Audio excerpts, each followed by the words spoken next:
ഞങ്ങളും ക്രൂശിക്കപ്പെട്ട ക്രിസ്തുവിനെ പ്രസംഗിക്കുന്നു. യെശയ്യാ പ്രവാചന പുസ്തകം 53 അധ്യായം 4 വാക്യം മുതൽ വായിക്കാം. യെശയ്യാ 53:4 മുതൽ. സാക്ഷാൽ നമ്മുടെ രോഗങ്ങളെ അവൻ വഹിച്ചു, നമ്മുടെ വേദനകളെ അവൻ ചുമന്നു. നാമോ ദൈവം അവനെ ശിക്ഷിച്ചും അടിച്ചും ദണ്ഡിപ്പിച്ചും ഇരിക്കുന്നുവെന്ന് വിചാരിച്ചു. എന്നാൽ അവൻ നമ്മുടെ അതിക്രമങ്ങൾ നിമിത്തം മുറിവേറ്റും നമ്മുടെ അകൃത്യങ്ങൾ നിമിത്തം തകർന്നുമിരിക്കുന്നു. ഇവൻ പാവമില്ലാത്തനാണെന്ന് പറയുന്ന പക്ഷേ എന്താണ് ഇവനെ ഭാവിയെ ശിക്ഷിക്കപ്പെടുന്നത്? എന്താണ് ദൈവം ഇങ്ങനെ ചെയ്തത്? ഒന്ന് വായിക്കാം. സാക്ഷാൽ നമ്മുടെ രോഗങ്ങളെ അവൻ വഹിച്ചു, നമ്മുടെ രോഗങ്ങളെ യേശു ക്രൂശിന്മേൽ വഹിച്ചു, നമ്മുടെ വേദനകളെ അവൻ ചുമന്നു. നമ്മുടെ വേദനകളെ ക്രിസ്തു ക്രൂശിന്മേൽ ചുമന്നു. നാമോ ദൈവം അവനെ ശിക്ഷിച്ചും അടിച്ചും ദണ്ഡിപ്പിച്ചും ഇരിക്കുന്നുവെന്ന് വിചാരിച്ചത് ദൈവം അവനെ ശിക്ഷിച്ചു, അടിച്ചു, ദണ്ഡിപ്പിച്ചു എന്നാണ്. ദൈവം ശിക്ഷിച്ചതല്ല, ദൈവം അടിച്ചതല്ല, ദൈവം ദണ്ഡിപ്പിച്ചതല്ല. പാപം മുഴുവൻ തൻ്റെ മേൽ ആരോപിക്കപ്പെട്ടപ്പോൾ പിതാവായ ദൈവത്തിൻ്റെ പുത്രൻ നോക്കാൻ വയ്യാത്ത വിധം ഇരുണ്ടുപോയി, കൂരിരുട്ടായിപ്പോയി. പിതാവിന് നോക്കാൻ വയ്യ. പാപമാണ് അവിടെ കിടക്കുന്നത്. പാപമാക്കോട്ടെ, മെസ്സിഹായാണ് കിടക്കുന്നത്. ദൈവത്തിന് സ്തോത്രം. ദൈവം അവനെ ശിക്ഷിച്ച് അടിച്ചും ദണ്ഡിപ്പിച്ചിരിക്കുന്നു വിചാരിച്ചു. എന്നാൽ അവൻ നമ്മുടെ അതിക്രമങ്ങൾ നിമിത്തം മുറിവേറ്റും, യേശു നമ്മുടെ അതിക്രമങ്ങൾ നിമിത്തം മുറിവേറ്റും നമ്മുടെ അകൃത്യങ്ങൾ നിമിത്തം തകർന്നുമിരിക്കുന്നു. അകൃത്യങ്ങൾ നിമിത്തം തകർന്നിരിക്കുന്നു. വാസ്തവമായി ഇത് വിശ്വസിക്കുന്നവർക്ക് നിങ്ങൾക്ക് ആടിപ്പാടിപ്പോകാം, നിങ്ങൾക്ക് സന്തോഷത്തോടെ മുന്നോട്ട് പോകാം. എൻ്റെ പാപം മുഴുവൻ യേശു വഹിച്ചിരിക്കുന്നു. ഇനി ഞാൻ സ്വതന്ത്രനാണ്. പിശാചിൻ്റെ മേൽ യാതൊരു അവകാശവുമില്ല. എൻ്റെ ജീവിതത്തിൽ എന്തുവരെ വന്നു പോയ പാപങ്ങളെല്ലാം കർത്താവ് വഹിച്ചു. ഇനിമേൽ ഞാനൊരു പാപം ചെയ്യില്ലെന്ന് ഞാൻ കർത്താവിനോട് ഉടമ്പടി ചെയ്തിരിക്കുകയാണ്. ഇനി എന്നെ പിശാചിനെ തൊടാൻ സാധ്യമല്ല, സാത്താനെ തൊടാൻ സാധ്യമല്ല, ദുർഭൂതങ്ങൾക്ക് എന്നെ തൊടാൻ സാധ്യമല്ല, ഏതൊരു പൈശാചികനും എന്നെ തൊടാൻ സാധ്യമല്ല, ഏത് ഭൂതപ്രേത പിശാചുക്കൾക്കൊന്നും എൻ്റെ അടുക്കൽ വരാൻ സാധ്യമല്ല. കാരണം ഞാൻ യേശുവിനെ വഹിച്ചിരിക്കുന്നു, യേശുവിൻ്റെ അകത്തുണ്ട്. ദൈവത്തിന് സ്തോത്രം. ഈ ഒരു ചിന്തയാണ് നിങ്ങൾ നയിക്കേണ്ടത്. ഇത് നിങ്ങൾക്ക് ജയം തരും. നിങ്ങൾ പരീക്ഷകളിലിരിക്കുമ്പോൾ ഈ ചിന്ത നിങ്ങൾക്ക് ജയം തരും. നിങ്ങൾ ജോലി ചെയ്യുമ്പോൾ ഈ ചിന്ത നിങ്ങൾക്ക് ജയം തരും. നിങ്ങൾ കുടുംബജീവിതം നയിക്കുമ്പോൾ ഈ ചിന്ത നിങ്ങൾക്ക് കുടുംബജീവിതത്തിൽ ഐശ്വര്യം തരും, എല്ലാവരിലും സമാധാനം തരും. പ്രിയപ്പെട്ടവരെ, നിങ്ങൾ ഓരോരുത്തരും കണ്ണീരും കൈയുമായി കഴിയുന്നവരല്ലേ? എല്ലാവരും തന്നെയല്ലേ? എല്ലാവർക്കും ഒന്നല്ലെങ്കിൽ ഒന്ന് ദുരിതങ്ങൾ. ദൈവത്തിന് സ്തോത്രം. ഞാൻ ചിന്തിക്കുകയാണ്, ഇന്ന് ഈ ദുരിതങ്ങളും യാതനകളും വേദനകളും എല്ലാം കാണുമ്പോൾ ദൈവത്തിന് സ്തോത്രം. കർത്താവേ, ചിലപ്പോൾ മനസ്സ് മടുത്തു പോകുന്നതായി ദുരിതങ്ങൾ, ചിലരെ വിളിച്ച് പറയുന്ന കാര്യങ്ങളെല്ലാം കേൾക്കുമ്പോൾ ഞെട്ടലോടെ ഓർക്കും, വേദനയോടെ ഓർക്കും. കർത്താവേ, എന്ത് ചെയ്താൽ മതിയാകും? വേദനയ്ക്ക് എന്താണ് എനിക്ക് എന്ത് ചെയ്യാൻ പറ്റും? എനിക്കൊന്നും ചെയ്യാൻ പറ്റുകയില്ല. ഞാൻ ദൈവസന്നിധിയിരിക്കും. കർത്താവേ, ഈ മകളോട് മനസ്സലിയണമേ, ഈ മകനോട് മനസ്സലിയണമേ. കർത്താവേ, ഒരു ആശ്വാസം കൊടുക്കണമേ. നാഥാ, ഒരു സമാധാനം കൊടുക്കണമേ. എൻ്റെ കർത്താവേ, ഉരുകുന്നല്ലോ, ഉള്ളുരുകുന്നല്ലോ, തീ നീറുന്ന പോലെ നീറി പുകയുന്നല്ലോ, മനസ്സ് വിഷാദിച്ച് വല്ല കലങ്ങിയിരിക്കുന്നല്ലോ, സമാധാനമില്ലാത്ത കുടുംബജീവിതം. കർത്താവേ, കുടുംബങ്ങൾ എല്ലാം തകർന്നു കിടക്കുന്നല്ലോ. ദൈവമേ, ഈ പാവപ്പെട്ടവരോട് മനസ്സറിയണമേ. ഇത് പ്രാർത്ഥിക്കാനേ എനിക്ക് പറ്റുകയുള്ളൂ. ദൈവത്തിന് സ്തോത്രം. പ്രിയപ്പെട്ടവരെ, നിങ്ങളോട് ഞാൻ പറയട്ടെ, നിങ്ങളുടെ ജീവിതത്തിൽ നിങ്ങൾക്ക് ഇന്ന് ഇത് കേട്ടുകൊണ്ടിരിക്കുമ്പോൾ കർത്താവ് യേശുവിനെ നിങ്ങളുടെ മുന്നിൽ കാണാം. കർത്താവേ, എൻ്റെ ജീവിതത്തിൽ എൻ്റെ അകൃത്യങ്ങൾ നീ ഏറ്റു, നീ എൻ്റെ അകൃത്യങ്ങൾ നിമിത്തം നീ മുറിവേറ്റു, എൻ്റെ പാവങ്ങൾ നിമിത്തം നീ അടികൊട്ടു, നീ ദണ്ഡന അനുഭവിച്ചു. നിൻ്റെ അടിപ്പിണരാൽ എനിക്ക് നീ സൗഖ്യം തന്നു. നിൻ്റെ ശരീരത്തേക്ക് അടിച്ചു, ചാട്ടവാറോട് വീക്കി അടിച്ചു. ഈയ കഷ്ണങ്ങളും ഇരുമ്പ് കഷ്ണങ്ങളും അതുപോലെ തന്നെ എല്ലും കഷ്ണങ്ങളും, ഉണങ്ങിയ എല്ലും കഷ്ണങ്ങളും അത് ചേർത്ത് വെച്ച് കൊരുത്തതാണ് ചാട്ടവാറ്. ആ ചാട്ടവാറ കൊണ്ട് ഓരോ പ്രാവശ്യം അടിക്കും തോറും ചാട്ടവാറ് ശരീരത്തിൽ വളഞ്ഞ് ശരീരത്തിൽ ചുറ്റിയിട്ട് വലിച്ചെടുക്കുമ്പോൾ മാംസം കൂടി പിച്ച് ചെയ്തുകൊണ്ട് പോരുകയാണ്. അപ്പോൾ ഒരു ഒഴിവുചാൽ പോലെ കയറിയെന്ന് പ്രവാചകൻ പറയുന്നത് പോലെ ഒഴിവുചാൽ പോലെ കയറുന്ന ശരീരം, അങ്ങനെ വേദനയുടെ പ്രതീകമായി യേശു ക്രിസ്തുവിൽ കടന്നു. ഇതെല്ലാം കേൾക്കുമ്പോൾ നാം ഓർക്കണം, ഞാൻ ഏൽക്കേണ്ടതായിരുന്നു അത്. ദൈവത്തിന് സ്തോത്രം. എൻ്റെ നാവ് കൊണ്ട് അരുതാത്തത് പറഞ്ഞതിന് ഞാൻ മുഖത്ത് തുപ്പലേക്കേണ്ടവനായിരുന്നു. പക്ഷേ എൻ്റെ യേശു എനിക്ക് പകരം തുപ്പലേറ്റു. എൻ്റെ കൈ കൊണ്ട് അരുതാത്തത് ചെയ്തതിന് യേശുവിൻ്റെ കൈകൾ ആണിയടിച്ചു. ഞാനാണ് ശിക്ഷ ഏൽക്കേണ്ടിയിരുന്നത്. എൻ്റെ കൈകൾക്ക് രക്ഷ കിട്ടാൻ വേണ്ടി ആ ശിക്ഷ യേശു ഏറ്റെടുത്തു. ദൈവത്തിന് സ്തോത്രം. പ്രിയപ്പെട്ടവരെ, നിങ്ങൾക്കറിയാമോ, നിങ്ങൾക്ക് സ്വന്തം ന്യായീകരണം ഉണ്ടെങ്കിൽ പോലും കോപിക്കുമ്പോൾ പിശാചാണ് നിങ്ങളെ കൊണ്ട് കോപിപ്പിക്കുന്നത്. നിങ്ങൾക്കറിയാമോ? നിങ്ങൾ ഒരു തെറ്റായ കാര്യം ചെയ്യുമ്പോൾ പിശാചാണ് നിങ്ങളെ കൊണ്ട് ചെയ്യിക്കുകയാണ്. നിങ്ങൾക്കറിയാമോ? അപ്പോഴെല്ലാം കർത്താവ് നിസ്സഹായനായി വേദനിച്ചുകൊണ്ട് നിൽക്കും, വേദനയോടെ നിൽക്കും. നിങ്ങളുടെ ജീവിതത്തിൽ ഇരുന്നതായ പാവങ്ങൾ മൂലം നിങ്ങൾക്ക് വരാൻ പോകുന്ന നാശമോർത്ത് കർത്താവ് വേദനയോടെ നിൽക്കും. ഞാൻ വീണ്ടും നിങ്ങളൊരു കാര്യം പറയട്ടെ, നിങ്ങൾക്ക് ജീവിതത്തിൽ ദുരിതങ്ങൾ വരുമ്പോൾ നിങ്ങളെ തന്നെ ശവിക്കുന്നതായി തീരരുത്, നിരാശ വരരുത്. ദുരിതങ്ങൾ, പ്രിയപ്പെട്ടവരെ, ഈ ആയുസ്സിൽ ദുരിതങ്ങളുണ്ടോ? ഈ ആയുസ്സിൽ വേദനകളുണ്ടോ? ഈ ആയുസ്സിൽ ഒറ്റപ്പെട്ട അനുഭവങ്ങളുണ്ടോ? ഈ ആയുസ്സിൽ പ്രശ്നങ്ങളുണ്ടോ? ഈ ആയുസ്സിൽ അനേകം നിങ്ങൾ തെറ്റിദ്ധരിക്കുന്നുണ്ടോ? നിങ്ങളെക്കുറിച്ച് ഇല്ലാത്തത് പറയുന്നുണ്ടോ? നിങ്ങൊട്ടും ഭയപ്പെടേണ്ട. നിങ്ങൾക്കുള്ള പ്രതിഫലം വലുതാണ്. സ്വർഗത്തിൽ പ്രതിഫലമുണ്ട്. മനുഷ്യൻ നിങ്ങളെ ദ്വേഷിച്ച് നിങ്ങളെക്കൊണ്ട് എല്ലാത്തിന്മേയും കളവായി പറയുമ്പോൾ നിങ്ങൾ ഭാഗ്യവാന്മാർ. തിന്മ പറയുന്നത് കളവായിട്ടായിരിക്കണം, അങ്ങനെ ഉണ്ടായിരിക്കരുത്. മനുഷ്യർ നിങ്ങളെ ദ്വേഷിച്ച് നിന്ദിച്ച് നിങ്ങളെ കൊണ്ട് എല്ലാ തിന്മയും കളവായി പറയുകയും ചെയ്യുമ്പോൾ നിങ്ങൾ ഭാഗ്യവാന്മാർ. നിങ്ങളുടെ പ്രതിഫലം സ്വർഗത്തിൽ വലുതാകൊണ്ട് ഘോഷിച്ചുല്ലസിപ്പീൻ. സ്തോത്രം. ദൈവത്തിന് വലിയ നാമം മുഖത്തുപെടട്ടെ. പ്രിയപ്പെട്ടവരെ, നിങ്ങൾക്ക് എന്നെ അറിയാമല്ലോ. സ്തോത്രം. എൻ്റെ വീടറിയാമല്ലോ, എൻ്റെ പശ്ചാത്തലം അറിയാമല്ലോ. എന്തുമാത്രം ആക്ഷേപം ഞാൻ സഹിച്ചു, എന്തുമാത്രം. ഇപ്പോഴൊക്കെ ഓർക്കുമ്പോൾ എനിക്ക് അത്ഭുതം തോന്നുന്നു. അന്നൊക്കെ ഒരു പരാതിയില്ലാതെ സഹിച്ചല്ലോ എന്ന്, ഒരു ഭാരമില്ലാതെ സഹിച്ചല്ലോ. എന്തുമാത്രം ആക്ഷേപം സഹിച്ചു. ആരെല്ലാം എന്നെ കളിയാക്കി, സ്റ്റുഡൻസിനെ കളിയാക്കി. സ്തോത്രം. സ്റ്റുഡൻസ്, ദൈവത്തിന് സ്തോത്രം. അവർ കളിയാക്കി. എന്തെല്ലാം പറഞ്ഞാൽ കളിയാക്കുന്നത്. എൻ്റെ കൂടെ ജോലി ചെയ്തൊരു കളിയാക്കി. ഇന്ന് അവർ കളിയാക്കി ചില കാര്യങ്ങളൊക്കെ ഓർക്കുമ്പോൾ എനിക്ക് അത്ഭുതം തോന്നുന്നു. അതൊക്കെ പലരും ആളും വിശ്വസിച്ചില്ല. പക്ഷേ എങ്കിലും അവർ സ്റ്റാഫ് റൂമിൽ നിന്ന് സാറുമാർ രസിക്കുകയാണ്. ഇത് രസിക്കുന്ന യോഹന്നാൻ സാറിന് ഒരു മണ്ടത്തരം പറ്റി. പക്ഷെ എന്താ പറയുക, അവർ രസിക്കുക. എനിക്ക് പറ്റിയ ഏതോ ഒരു കാര്യത്തെക്കുറിച്ച് പറഞ്ഞ്, എനിക്ക് പറ്റിയതല്ല, എനിക്ക് സംഭവിച്ചില്ല, പക്ഷേ അവർ ഇല്ലാത്ത കാര്യം ഉണ്ടാക്കി പറഞ്ഞ് രസിക്കുന്നു. രസമാണ്. ദൈവത്തിന് സ്തോത്രം. പ്രിയപ്പെട്ടവരെ, ഇതെല്ലാമായിട്ടും ഈ സുവിശേഷത്തിൻ്റെ വയലിൽ നിന്ന് മാറാതെ നിൽക്കാൻ കർത്താവ് കൃപ തന്നു. ദൈവത്തിന് സ്തോത്രം. സുവിശേഷ വേലയുടെ മാധുര്യം അനുഭവിച്ചുകൊണ്ട്, സ്വർഗത്തിലെ യേശുവിൻ്റെ സാന്നിധ്യം അനുഭവിച്ചുകൊണ്ട് നിൽക്കാൻ കൃപ തന്നു. കർത്താവിൻ്റെ സ്നേഹം എനിക്ക് ആശ്വാസമായിരുന്നു. ദൈവത്തിന് സ്തോത്രം. യേശുക്രിസ്തുവിൻ്റെ സാന്നിധ്യം കിട്ടുന്നു. യേശുക്രിസ്തു അടുക്കൽ വരുന്നു. യേശുക്രിസ്തു തലോടുന്നു. യേശുക്രിസ്തു കണ്ണുനീർ തുടയ്ക്കുന്നു. യേശുക്രിസ്തു ആലിംഗനം ചെയ്യുന്നു. യേശുക്രിസ്തു ചുടുചുംബനം തരുന്നു. ചുടുചുംബനം. മനസ്സിലാകുമോ നിങ്ങൾക്ക്? ഈ പറയുന്നത് മനസ്സിലാകുമോ? പ്രിയപ്പെട്ടത്, ഇതൊക്കെ സത്യമാണ്. ദൈവത്തിന് സ്തോത്രം. ദൈവത്തിന് സ്തോത്രം. എനിക്കൊരു കാര്യം നിങ്ങൾ പറയാനുണ്ട്. നിങ്ങളുടെ ജീവിതത്തിൽ നിങ്ങളിന്ന് അനേകം പ്രശ്നങ്ങളെ അഭിമുഖീകരിച്ചുകൊണ്ടിരിക്കുകയാണെങ്കിലും നിങ്ങളുടെ പാവം മുഴുവൻ യേശു വഹിച്ചു എന്ന് വിശ്വസിച്ചുകൊണ്ട് നിങ്ങൾ ദൈവത്തെ സ്തുതിക്കാൻ തുടങ്ങുക. എല്ലാ പാവവും വഹിച്ചവൻ, എല്ലാ പാവവും ചുമന്നവൻ, എല്ലാ അകൃത്യവും ഏറ്റെടുത്തവൻ, എൻ്റെ പാവമെല്ലാം അവൻ ഏറ്റെടുത്തുകൊണ്ട് എന്നെ വിശുദ്ധനാക്കി തീർത്തവൻ, അവന് ജീവിക്കുന്നുള്ളതായ ബോധത്തോടെ ദൈവത്തെ സ്തുതിക്കുക. കർത്താവിന് സ്തോത്രം. ദൈവത്തിന് ഒരു നാമം മുഖത്തുപെടട്ടെ. പഴയ നിയമത്തിലെ മനോഹരമായൊരു സംഭവമുണ്ട്. നിങ്ങൾക്കറിയാവുന്ന സംഭവമാണ്. അബ്രഹാം രാത്രി കിടന്നുറങ്ങുകയായിരുന്നു. അബ്രഹാം പിതാവ് അടുത്ത് ഞാൻ ചിന്തിക്കുന്നത്, അടുത്ത് അബ്രഹാമിൻ്റെ ചേർന്ന് മോൻ കിടക്കുന്നുണ്ട്, ഇസ്ഹാക്ക് കിടക്കുന്നുണ്ട്. സാറ് ഒരുപക്ഷെ അടുത്ത മുറിയിലായിരിക്കും, അറിയാൻ പാടില്ല. ഏതായാലും ഭാവനയിലാണ്. ഈ അബ്രഹാം കിടക്കുമ്പോൾ എപ്പോഴോ അബ്രഹാം ശബ്ദം കേട്ടു. അബ്രഹാം കാതോർത്തു. ദൈവത്തിൻ്റെ ശബ്ദം. അബ്രഹാമി അബ്രഹാമി. അബ്രഹാം ഞെട്ടിപ്പോയി. ഇത് ദൈവത്തിൻ്റെ ശബ്ദമാണല്ലോ. ശബ്ദം കേട്ട് പരിചയമുണ്ട്. ദൈവത്തിൻ്റെ ശബ്ദം കേട്ട അബ്രഹാമിന് പരിചയമുണ്ട്. സ്തോത്രം. നിങ്ങൾക്ക് ദൈവശബ്ദം കേട്ട് പരിചയമുണ്ടോ? സ്തോത്രം. ദൈവശബ്ദം കേട്ട് പരിചയമുണ്ടോ? ദൈവശബ്ദം കേട്ടൊരു പരിചയം നിങ്ങൾ കേൾക്കണം. ദൈവശബ്ദം കേൾക്കണം. ഈ ഇപ്പോൾ കേൾക്കുന്ന വചനമല്ല. നിങ്ങൾ തനിയെ ഇരുന്ന് പ്രാർത്ഥിക്കുമ്പോൾ ദൈവശബ്ദം കേൾക്കണം. കർത്താവിന് സ്തോത്രം. തന്നെത്താൻ ഇരുന്ന് പ്രാർത്ഥിക്കും, ആരും കൂടെ വേണ്ട. തനിയെ ഇരുന്ന് പ്രാർത്ഥിക്കുമ്പോൾ ദൈവശബ്ദം കേൾക്കണം. അബ്രഹാം ദൈവത്തിൻ്റെ ശബ്ദം കേട്ടു. വീണ്ടും പറയുന്നു, അബ്രഹാമി അബ്രഹാമി. തിടുക്കത്തിൽ വിളിക്കും. ദൈവം വളരെ വേഗത്തിൽ വിളിക്കുന്നത്. അബ്രഹാമി അബ്രഹാമി, നീ നിൻ്റെ മകനെ, നിൻ്റെ ഏകജാതനായ ഇസ്ഹാക്കിനെ തന്നെ കൂട്ടിക്കൊണ്ട് മോറിയ ദേശത്ത് ചെന്ന് അവിടെ ഞാൻ നിന്നോട് കാണിച്ചു തരുന്ന മലയിൽ അവനെ യാഗം കഴിക്കുക. ഞെട്ടിപ്പോയി. എന്തായി പറയുന്നത്? എൻ്റെ കൊച്ചിനെ കൊല്ലണമെന്നോ? നാളുകളായി ഓമനിച്ച് ഞാൻ വളർത്തിക്കൊണ്ടിരുന്ന എൻ്റെ കുഞ്ഞിനെ കൊല്ലണമെന്നോ? ഇത്രയും കാലമായിട്ട് ദൈവം എനിക്ക് തന്നതല്ലേ ഈ ദാനം, എന്നിട്ട് കൊല്ലാൻ എന്താ ദൈവം പറയുന്നത്? ദൈവം എല്ലാവർക്കും പറഞ്ഞത്. കാരണം ഇതുവരെ മനുഷ്യരാരെയും കൊന്ന് യാഗം കഴിച്ചായിട്ട് കേട്ടിട്ടില്ല. ഇപ്പോൾ ഇത് മോനെ കൊന്ന് യാഗം കഴിക്കണമെന്ന് ദൈവം പറയുന്നത്. ഇതെന്താണ് ഇത്? ഇതിന് മുമ്പില്ലാത്തൊരു കാര്യമാണല്ലോ പറയുന്നത്. അബ്രഹാമിന് മുഴുവൻ അങ്ങ് വിശ്വസിക്കാൻ കഴിഞ്ഞില്ല. അബ്രഹാം അപ്പോൾ മോൻ്റെ മുഖത്തേക്ക് നോക്കിയപ്പോൾ മകൻ ഒരു പക്ഷേ സ്വപ്നം കണ്ട് അവൻ പുഞ്ചിരിക്കുകയായിരിക്കും. അവൻ അബ്രഹാമിൻ്റെ അരികത്ത് കിടക്കുന്ന മോൻ അവൻ പുഞ്ചിരിച്ചുകൊണ്ട് കിടക്കുന്നു. അബ്രഹാം ആ ഉറക്കത്തിൽ അവൻ്റെ കവിളിലെ ഉമ്മ വെച്ചു. വീണ്ടും ശബ്ദം ഹൃദയത്തിൽ മുഴങ്ങുകയാണ്. അബ്രഹാമേ അബ്രഹാമേ, നിൻ്റെ മകനെ, നിൻ്റെ ഏകജാതനായ ഇസ്ഹാക്കിനെ തന്നെ കൂട്ടിക്കൊണ്ട് മോറിയ ദേശത്ത് ചെന്ന് അവിടെ ഞാൻ നിനക്ക് കാണിച്ചു തരുന്ന വഴിയിൽ യാഗം കഴിക്കുക. അബ്രഹാം കൂട്ടിയും കഴിച്ചു നോക്കി, ആലോചിച്ച് നോക്കി, ഓരോന്ന് ചിന്തിച്ച് നോക്കി. എന്താണ് ഈ പറഞ്ഞത്? എൻ്റെ മോനെ യാഗം കഴിക്കാമെന്നോ? എൻ്റെ മോനെ ഞാൻ തന്നെ കൊല്ലുകയെന്നോ? എന്തായി പറയുന്നത്? ദൈവമേ, നീ ഇങ്ങനെ പറയുമോ? ഇല്ല, ദൈവം പറഞ്ഞതാണ് സത്യം. എൻ്റെ 100ാമത്തെ വയസ്സിൽ എനിക്ക് ഒരു മകനെ തന്ന ദൈവത്തിന് അസാധ്യമായിട്ടൊന്നുമില്ല.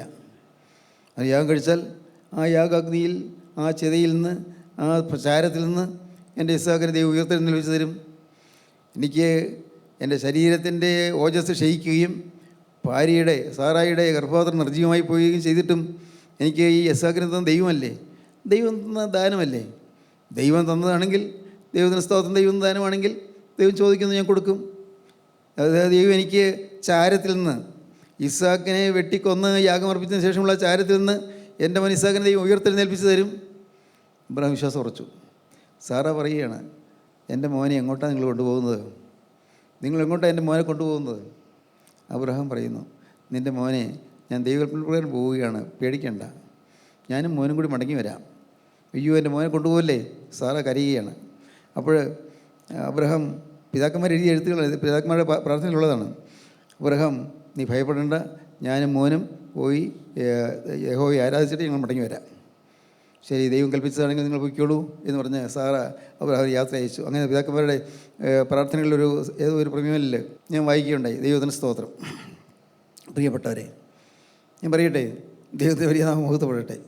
ഈ മോനും അബ്രഹാമും കൂടെ മൃഗത്തിൻ്റെ മുകളിൽ ചുമലിൽ വിറക് കെട്ടി വെച്ചു. വേലക്കാരുണ്ട്, എല്ലാവരുമായിട്ട് യാത്ര പോവുകയാണ്. 3 ദിവസത്തെ വഴി യാത്ര പോയി. എന്തിനാണ് ദൈവം 3 ദിവസത്തെ വഴി യാത്ര ചെയ്യാൻ അനുവദിച്ചത്? ചിന്തിച്ച് വേണമെങ്കിൽ വേണ്ടെന്ന് വയ്ക്കാം, ആലോചിച്ച് ചിന്തിച്ചിട്ട് വേണ്ടെന്ന് വേണ്ടെന്ന് വയ്ക്കാം. പൂർണ്ണ സ്വാതന്ത്ര്യം. 3 ദിവസത്തെ വഴി യാത്ര ചെയ്തു. അബ്രഹാം പോകുമ്പോഴെല്ലാം ഇങ്ങനെ കൂട്ടിയും കഴിച്ച് പോവുകയാണ്. ദൈവം തന്നെ പറഞ്ഞതാണല്ലോ. അതെ, ദൈവം പറഞ്ഞതാണ്. എന്നാലും ദൈവം എന്താ എൻ്റെ മോനെ കൊല്ലാൻ പറഞ്ഞത്?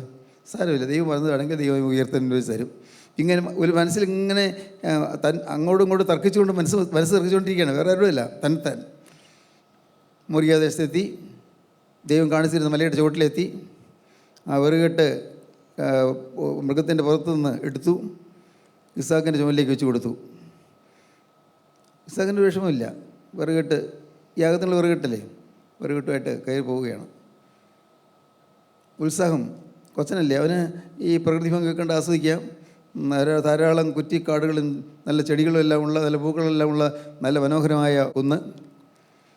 അങ്ങനെ ആ മോറിയ ദേശത്ത് ആ കുന്നിൻ്റെ മുകളിലേക്ക് ഇങ്ങനെ കയറി പോവുകയാണ്. ദൈവത്തിന് സ്തോത്രം. പ്രിയപ്പെട്ടവരെ, നോക്കൂ, ദൈവത്തിൻ്റെ പദ്ധതി നോക്കൂ. അബ്രഹാം ഇസ്ഹാക്കിൻ്റെ ചുമലിലേക്ക് വിറകെട്ട് ചുമന്ന് കൊടുത്തിട്ട്, വിറകെട്ട് ചുമന്നുകൊണ്ട് ഇസ്ഹാക്ക് ഇങ്ങനെ കയറി പോകുമ്പോൾ ഇസ്ഹാക്കിൻ്റെ ചോദ്യമുണ്ട്. അപ്പോൾ നമ്മൾ കാര്യം മറന്നുപോയില്ലേ? എന്നാ മോനെ, നമ്മൾ ഈ വിറകുണ്ട്, കത്തിയുണ്ട്, തീയുമുണ്ട്, പക്ഷേ യാഗത്തിൻ്റെ ആട്ടിൻകുട്ടിയെ കരുതിയില്ലല്ലോ. എന്തൊരു മണ്ടത്തരായിപ്പോയി.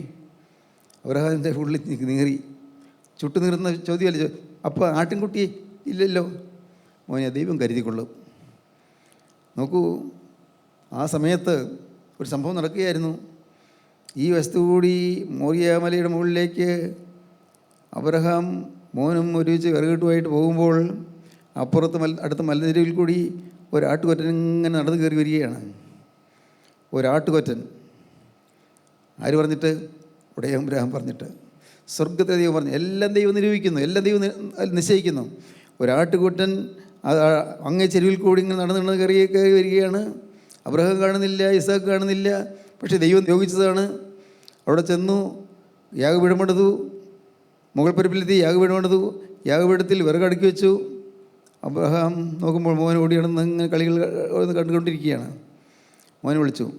അവൻ്റെ കവിളിൽ ഉമ്മ വെച്ചിട്ട് അവൻ്റെ ചെവിയിൽ പറഞ്ഞു, മോനെ, നമ്മുടെ ദൈവം കൽപ്പിച്ചിരിക്കുന്നത് നിന്നെ യാഗം കഴിക്കാനാണ്, നിന്നെയാണ് യാഗം കഴിക്കുന്നത്.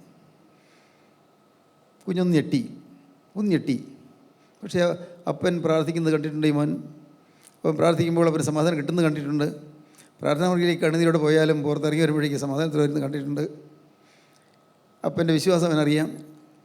അതുകൊണ്ട് മോന് പരിഭ്രമമൊന്നുമില്ല. അവൻ കൈ നീട്ടി കൊടുത്തു. അപ്പൻ കൈ കെട്ടി, കാലും കെട്ടി, യാഗപീഠത്തിൽ മേൽ കിടത്തി. ഇനി കൊല്ലണം. ആട്ടിൻകുട്ടിയെ കെടുത്തിറക്കുന്ന പോലെ ഇസ്ഹാക്കിനെ കെടുത്തിറക്കണം. കത്തിയെടുത്തു. കത്തി വെട്ടാരം ഓങ്ങിക്കഴിഞ്ഞു. സൂര്യൻ്റെ പ്രകാശത്തിൽ കത്തി വെട്ടിത്തിളങ്ങി. പെട്ടെന്നാണ് ശബ്ദം. അബ്രഹാമേ, അബ്രഹാമേ. തിടുക്കത്തിൽ ദൈവം വിളിക്കുകയാണ്. അടിയനിതാ, അടിയനോടെ ഉണ്ടല്ലോ. ബാലിൻ്റെ മേൽ കൈ വയ്ക്കരുത്. നീ എൻ്റെ കൽപ്പന അനുസരിക്കാൻ മടിക്കാത്തതുകൊണ്ട്, നീ വിശ്വസിച്ചതുകൊണ്ട് നിനക്കിതാ ഞാൻ അനുഗ്രഹം തരുന്നു. ബാലിൻ്റെ മേൽ കൈ വയ്ക്കരുത്. അബ്രഹാം മോനെ കെട്ടഴിച്ച് മാറ്റി നിർത്തി. യാഗപീഠം അങ്ങനെ തന്നെ ഇരിക്കുകയാണ്, വിറകും അങ്ങനെ തന്നെ ഇരിക്കുകയാണ്. അബ്രഹാം അപ്പോൾ നേരെ മുകളിലേക്കൊന്ന് നോക്കി. നോട്ടത്തിൻ്റെ അർത്ഥമുണ്ട്. എന്താണെന്നറിയാമോ? കർത്താവേ, ഇത്രത്തോളം നീ പറഞ്ഞ് ഞാൻ അനുസരിച്ചില്ലേ, ഇനി ഞാൻ പറയുന്നു നീ അനുസരിക്കണം. ദൈവത്തോട് പറയുക, ഇത്രത്തോളം ഞാൻ നിന്നെ അനുസരിച്ചില്ലേ, ഇനി ഞാൻ പറയുന്നു നീ അനുസരിക്കണം. എനിക്കൊരു ആട്ടിൻകുട്ടിയെ തരണം. ഇല്ലായ്മയിൽ നിന്ന് ഉണ്മയെ അതിനെ ഉളവാക്കുന്ന ദൈവമേ നിനക്ക് സാധിക്കുമല്ലോ. ഞാൻ യാഗം ഇവിടെ ഒരുക്കിയിട്ടുണ്ട്, യാഗവസ്തു വേണം, നീ എനിക്കൊരു ആട്ടിൻകുട്ടിയെ തരണം. നോക്കുമ്പോഴുണ്ട് അപ്പുറത്ത് കൂടി കയറി വന്ന ആട്ടുകൊറ്റൻ അവിടെ കിടന്ന് ഒരു കുറ്റിക്കാട്ടിൽ കിടന്ന് പിടയ്ക്കുന്നു. അബ്രഹാം ചെന്നു, ആടിനെ പിടിച്ചു, കൊന്നു, യാഗം അർപ്പിച്ചു. അബ്രഹാമും മോനും കൂടി യാഗം സന്തോഷത്തോടുകൂടി നമുക്ക് തോന്നുന്നു. ഗോകുൽത്തായി നടന്നതാണ്. കർത്താവിന് സ്തോത്രം.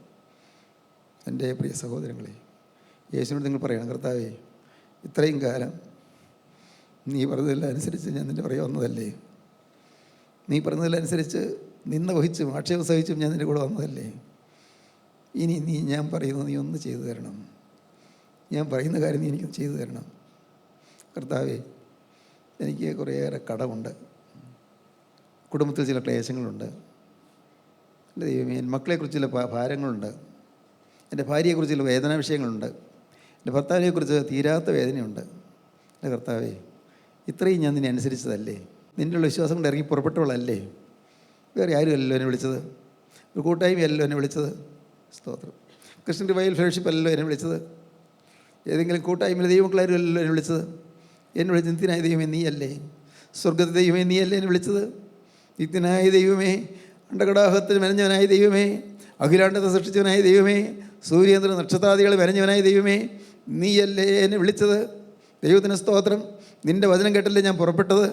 ഞാൻ വേറെ ആരെയും നോക്കിയല്ലോ പുറപ്പെട്ടത്, ഏതെങ്കിലും പുണ്യം കിട്ടുമെന്ന് വിചാരിച്ചല്ലോ ഞാൻ പുറപ്പെട്ടത്, ആരുടെയെങ്കിലും സഹായം കിട്ടുമെന്ന് വിചാരിച്ചല്ലോ പുറപ്പെട്ടത്, ആരിലെങ്കിലും ഒത്താശ കിട്ടുമെന്ന് വിചാരിച്ചല്ലോ ഞാൻ പുറപ്പെട്ടത്. സ്വർഗത്തിലെ ദൈവത്തിൻ്റെ നിത്യസ്നേഹം എന്നെ ആകർഷിച്ചുകൊണ്ടല്ലേ ഞാൻ പുറപ്പെട്ടത്. കർത്താവേ, സ്വർഗത്തിലെ ദൈവം എന്നെ വിളിച്ചതുകൊണ്ടല്ലേ ഞാൻ പുറപ്പെട്ടത്. ജീവനുള്ള ദൈവമേ, നീ എന്നെ ക്ഷണിച്ചതുകൊണ്ടല്ലേ ഞാൻ പുറപ്പെട്ടത്. നീ എനിക്ക് വെളി തന്നതുകൊണ്ടല്ലേ ഞാൻ നിന്നെ സ്തുതിക്കുന്നത്. നീ എനിക്ക് ഒരു വെളി തന്നതുകൊണ്ടല്ലേ അതിൻ്റെ ക്രൂസിൻ്റെ അർത്ഥം എനിക്ക് മനസ്സിലാകുന്നത്. കർത്താവേ, ഇതാ ഞാൻ നിൻ്റെ കരങ്ങളിലേക്ക് എന്നെ ഏൽപ്പിച്ചിരിക്കുകയാണ്. ഹല്ലേലൂയ, ദൈവത്തിന് സ്തോത്രം. അങ്ങനെയാണ് ക്രിസ്തീയ ജീവിതം തുടങ്ങുന്നത്. പ്രിയപ്പെട്ടവരെ, ഏറ്റവും പ്രിയപ്പെട്ടതിനെ യാഗം അർപ്പിച്ചു കൊള്ളുക. ഏറ്റവും പ്രിയപ്പെട്ടതിന് യാഗം അർപ്പിക്കുക പ്രയാസമാണ്. ഏറ്റവും പ്രിയപ്പെട്ടതിന് യാഗം അർപ്പിച്ചു കൊള്ളുക, അവൻ്റെ കരങ്ങളിലേക്ക് ഏൽപ്പിച്ചു കൊടുക്കുക.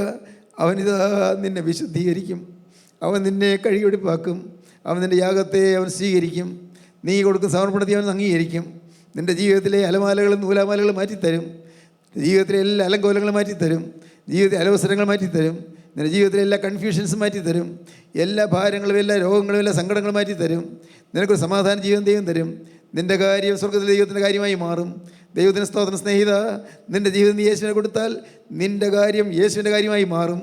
മകളെ, നിൻ്റെ ജീവിതം യേശുവിന് കൊടുത്താൽ നിൻ്റെ കാര്യം സ്വർഗ്ഗത്തിലെ കാര്യമായി മാറും, സ്വർഗ്ഗത്തിലെ ദൈവത്തിൻ്റെ ചിന്താവിഷയമായി മാറും. ദൈവത്തിന് സ്തോത്രം. നാളുകളായി ഈ കാര്യം ഞാൻ അനുഭവിച്ചുകൊണ്ടിരിക്കുകയാണ്.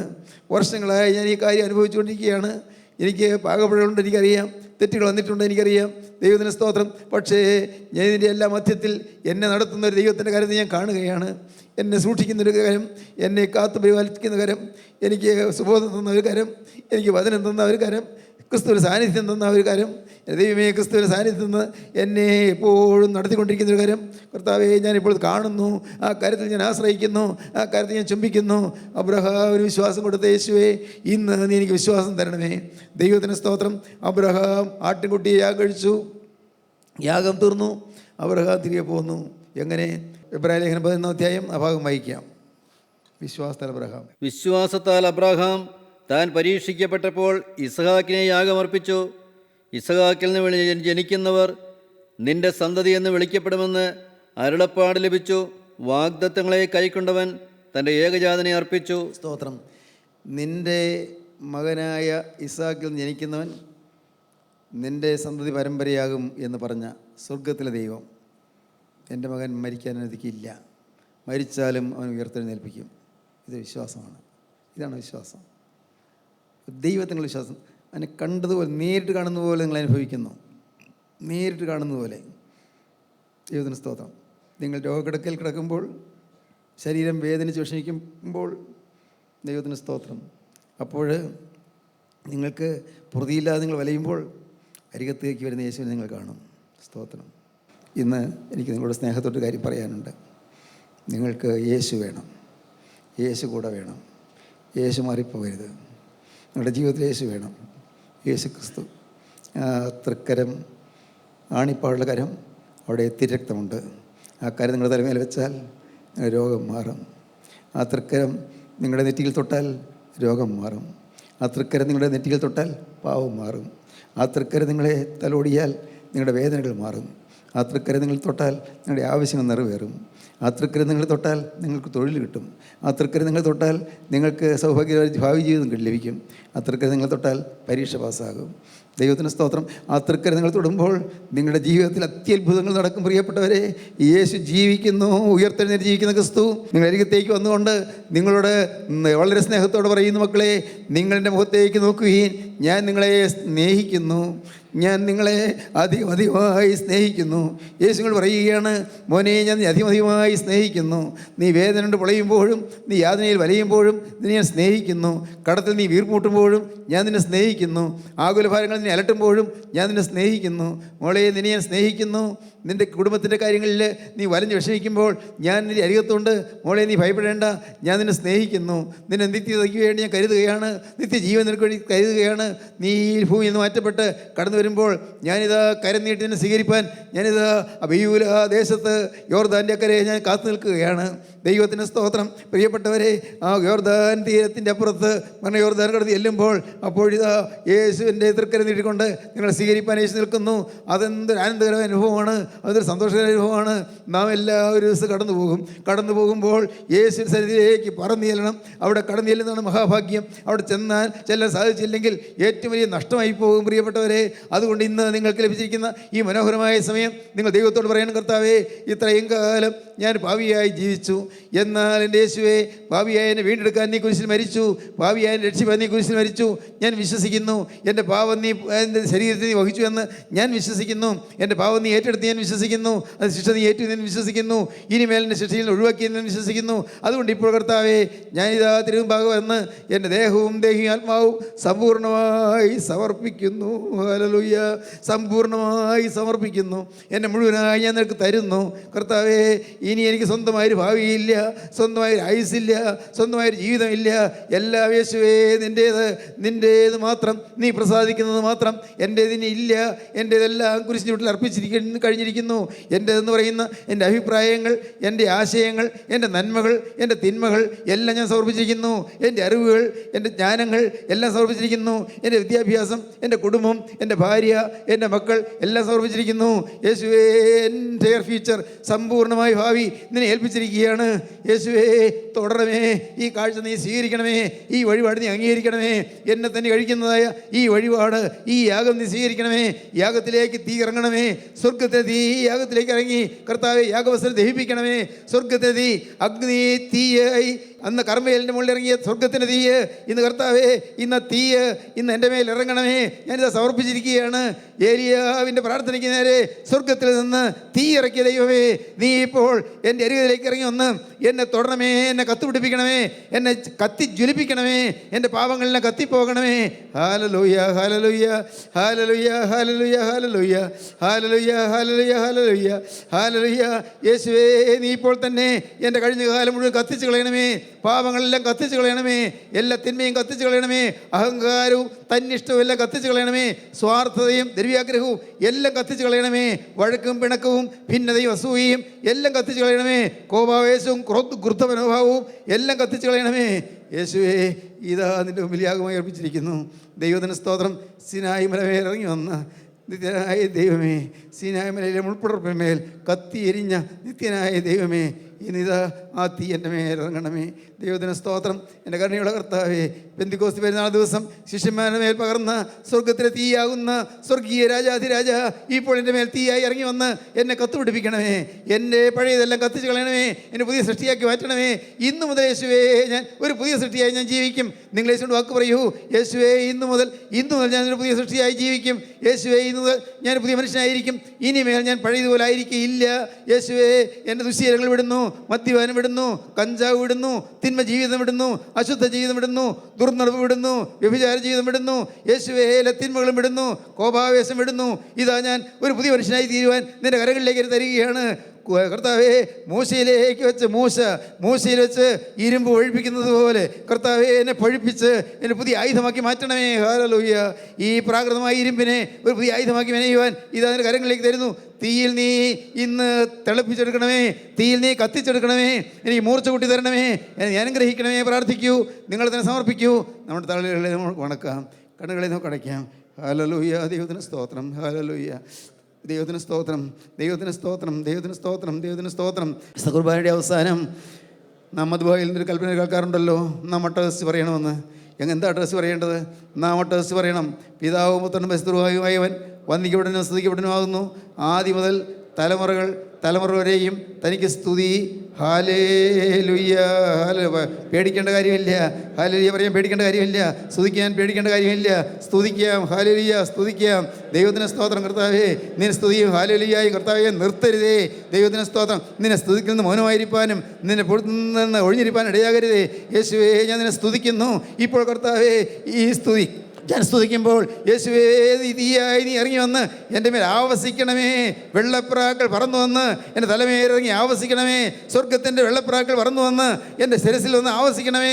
സ്വർഗീയ പരിശുദ്ധാത്മാവിൻ്റെ വെള്ളപ്രാവ് രൂപത്തിൽ വന്ന് എൻ്റെ ജീവിതത്തിലേക്ക് ഇറങ്ങി വന്ന് എന്നെ ആവേശിക്കണമേ. കർത്താവേ എൻ്റെ മേൽ നിൻ്റെ പ്രാക്കൾ ഇറങ്ങി വരണമേ. പരിശുദ്ധാത്മാവേ എഴുന്നള്ളി വരണമേ. പരിശുദ്ധാത്മാവേ തീ കത്തിക്കണമേ. പരിശുദ്ധാത്മാവേ പാവങ്ങൾ ക്ഷമിക്കണമേ. പരിശുദ്ധാത്മാവേ പുതിയ ജീവൻ തരണമേ. പ്രാർത്ഥിക്കൂ പ്രിയപ്പെട്ടവരെ. യേശുവിനോട് പ്രാർത്ഥിക്കൂ. യേശുവിന്റെ കരങ്ങളിലേക്ക് കൊടുക്കൂ. അങ്ങനെ പറഞ്ഞവർ മാത്രം കരങ്ങൾ ഉയർത്തുവീൻ. തീരുമാനമുണ്ടെങ്കിൽ മാത്രം കരങ്ങൾ ഉയർത്തിയാൽ മതി. ഹല്ലേലൂയ, ഹല്ലേലൂയ, ഹല്ലേലൂയ. കരുണയുള്ള കർത്താവേ, അവിടുത്തെ പ്രിയ മക്കളുടെ അടുത്ത് തീരുമാനം അവിടുന്ന് കാണുന്നുവല്ലോ. നിൻ്റെ മക്കളുടെ സമർപ്പണത്തിന്മേൽ സ്വർഗത്തിൻ്റെ അഗ്നി ഇറക്കണമേ കർത്താവേ. എല്ലാവരെയും തുടരണമേ കർത്താവേ. പ്രിയമക്കളുടെ ആവശ്യങ്ങൾ നിറവേറ്റി കൊടുക്കണമേ കർത്താവേ. ആഗ്രഹങ്ങൾ സാധിച്ചു കൊടുക്കണമേ കർത്താവേ. ആഗ്രഹങ്ങൾ മാറ്റി കൊടുക്കണമേ കർത്താവേ. ഭാരങ്ങളും സങ്കടങ്ങളും എല്ലാം മാറ്റി കൊടുക്കണമേ. സമാധാനമുള്ള ഒരു സൗഭാഗ്യ ജീവിതം എല്ലാവർക്കും നൽകണമേ. രണ്ടാമത്തവരിന് വേണ്ടി എല്ലാവരെയും ഒരുക്കണമേ. യേശു ക്രിസ്തുവിൻ്റെ ജയകരമായ നാമത്തിൽ പ്രാർത്ഥിക്കുന്നു. കൃപയോടെ കേൾക്കണമേ. ആമീൻ. ഹല്ലേലൂയ. ദൈവത്തിന് സ്തോത്രം.